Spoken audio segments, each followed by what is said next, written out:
আসসালামু আলাইকুম রহমতুল্লাহি ওবরাকাতুহু। প্রিয় দেশবাসী, আমি আতাউর রহমান বিক্রমপুরী।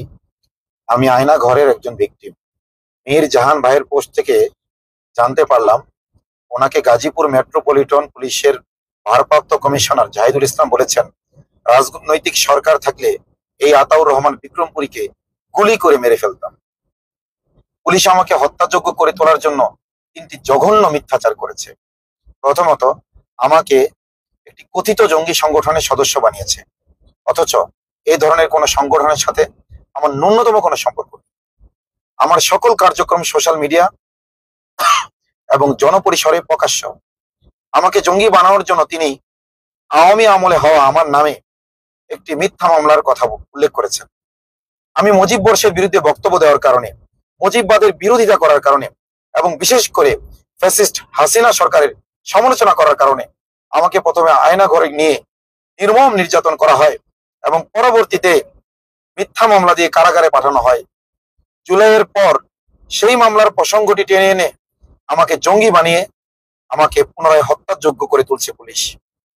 আমাকে হত্যাযোগ্য করার জন্য দ্বিতীয় যে কারণটি তারা উল্লেখ করেছে তা হলো তারা আমাকে রয়ের এজেন্ট সাব্যস্ত করেছে, অথচ রয়ের জঙ্গি শাখা দেশবিরোধী ইসকনের বিরুদ্ধে আমাদের অবস্থান সুস্পষ্ট, আর এ কারণে তারাও আমাকে বারবার হত্যার হুমকি দিয়ে যাচ্ছে।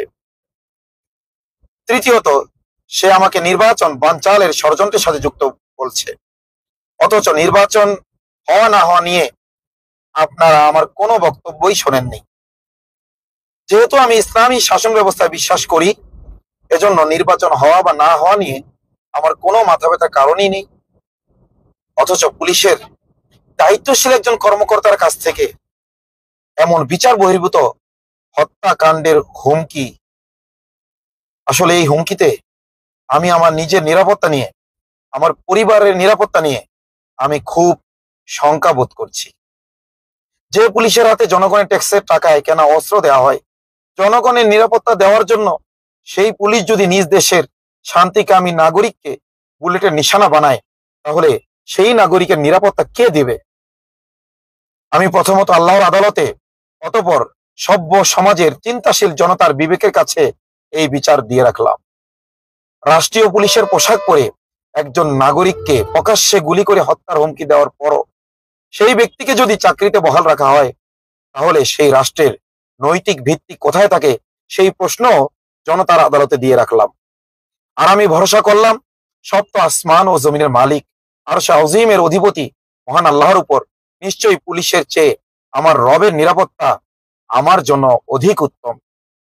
আমার রব বলে দিয়েছেন, কুল, হে নবী আপনি জানিয়ে দিন, লাই ইউসিবানা, আমাদের উপর কোনো বিপদ আসবে না কিংবা আমরা কোনো নেয়ামতও পাবো না, ইল্লা মা কাতাবাল্লাহু লানা, তবে আমাদের রব আমাদের জন্য যেটুকু নেয়ামত কিংবা যেটুকু বিপদ বরাদ্দ রেখেছেন সেটুকু ব্যতীত।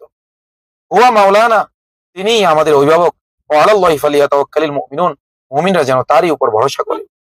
রাসূলুল্লাহ সাল্লাল্লাহু আলাইহি ওয়াসাল্লাম তার চাচাতো ভাই ইবনে আব্বাসকে বলেছিলেন, যদি পুরো বিশ্ববাসী তোমার উপকার করার জন্য একতাবদ্ধ হয় আর আল্লাহ তাআলা যদি তা না চান, আল্লাহ তাআলা যদি তা লিখে না রাখেন, তাহলে সে উপকার করতে পারবে না। পুরো বিশ্ববাসী যদি তোমার ক্ষতি করার জন্য একতাবদ্ধ হয় আর আল্লাহ তাআলা যদি তা তোমার তাকদীরে লিপিবদ্ধ না করেন, তাহলে সে ক্ষতিও তোমাকে করতে পারবে না। কলম শুকিয়ে গেছে, লিখিত কাগজ ফুরিয়ে গেছে, এজন্য আমার তাকদীরে যা আছে তাই হবে। এছাড়াও আল্লাহ তাআলা সূরা রদের 38 নম্বর আয়াতে বলেছেন, লিকুল্লি আজালিন কিতাবুন, প্রতিটি মুহূর্তের জন্য নির্ধারিত বিষয় লিপিবদ্ধ। ইয়ামহুল্লাহু মা ইয়াশা, আল্লাহ তাআলা যতটুকু ইচ্ছা মুছে দেন। লিপিবদ্ধ বিষয়গুলো, লিপিবদ্ধ তাকদীর থেকে যতটুকু ইচ্ছা মুছে দেন। ওয়া ইউসবিত, যতটুকু ইচ্ছা বহাল রাখেন। ওয়া ইনদাহু উমুল কিতাব, মূল কিতাব তারই কাছে রয়েছে। এই জন্য আমি আমার রবের উপর ভরসা করলাম। আমি ওই কথাটিই বলবো যেটি জনক নবী বলেছেন, অমিন দুনিহি ফাকিদুনি জামিয়া, আল্লাহ ছাড়া তোমরা যারা আছো সম্মিলিতভাবে আমার বিরুদ্ধে ষড়যন্ত্র করতে থাকো। সুম্মা লা তুনদিরুন, আমাকে আর মোটেও অবকাশ দিও না, কারণ আমি আমার রবের আশ্রয়ে রয়েছি, তিনি সর্বোত্তম আশ্রয়দাতা। মাহফিল অ্যাপস, দেশের সর্ববৃহৎ ইসলামিক ভিডিও স্ট্রিমিং অ্যাপস হালালভাবে সকল ইসলামিক ভিডিও দেখতে এখনই ইনস্টল করুন।